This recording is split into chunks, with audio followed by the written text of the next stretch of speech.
À partir du moment où ils ont assez de contenu, ils vont commencer à faire chanter la victime. On va balancer à tes parents si tu ne nous donnes pas plus. On va balancer à tes amis de lycée si tu ne nous donnes pas plus. On va balancer à tes amis de collège si tu ne nous donnes pas plus. Et ça va continuer comme ça jusqu'à... Alors cette histoire a commencé quand j'avais 14 ans. Un enfant. Le PDG de Telegram reste en prison. Il va, je pense, collaborer avec vous savez qui. Alors moi, personnellement, je me suis réjouie la dernière fois. Et sur le moment, vous ne m'aviez pas compris. Mais j'ai l'impression que vous avez fini par me comprendre. Vous savez ce que je dénonce sur mes réseaux sociaux?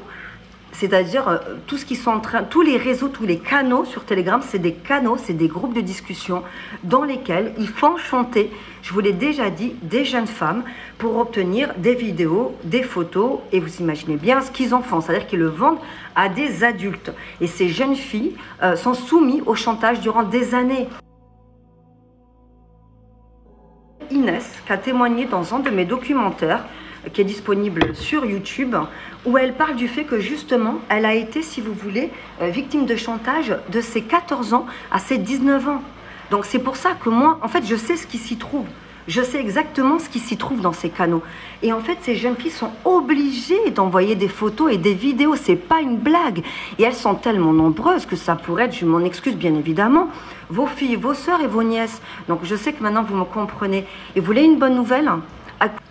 Ben, la bonne nouvelle, c'est que depuis qu'il a été arrêté, vous imaginez bien que tous ces gens ont pris peur. C'est aussi simple que ça. Et si je vous dis que les canaux sont en train de fermer les uns après les autres, mais vous ne vous rendez pas compte que depuis que j'enquête, enfin je suis enquêtrice police-justice dans les médias, depuis plus de 14 ans, enfin, est-ce que vous vous rendez compte? Et enfin, je vois la fin temporaire, parce que vous savez très bien que si ça ferme quelque part, ça va ouvrir ailleurs. Mais c'est déjà un bon début. Et je ne le dis pas contre ce monsieur, je ne le dis pas contre l'actualité qui nous dérange, je le dis pour ces princesses qui ne pouvaient pas continuer de vivre ainsi. Imaginez, et il y a eu des personnes qui sont parties quand même vers l'au-delà à cause de ça. Donc les groupes sont en train de fermer les uns après les autres. C'est hallucinant. Et pas que, parce qu'il y avait d'autres canaux un peu dérangeants. Mais moi, ce qui m'importait, c'est ces petites princesses qui se sont retrouvées piégées là-dedans.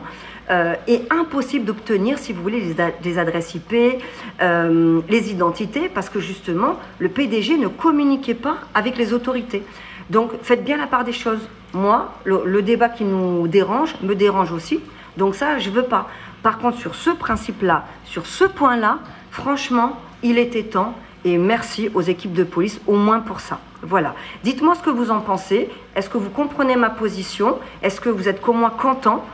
Et je vous remercie pour votre confiance. N'hésitez pas à vous abonner. Je vais vous sortir d'autres enquêtes très prochainement. Prenez soin de vous.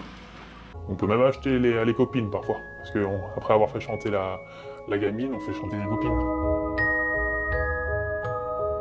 Le numérique, ça n'est que la porte d'entrée, hein. Ça n'est que le premier pas. Après, c'est bien physique. Caution de 5 millions d'euros, obligation de rester en France et de pointer 2 fois par semaine.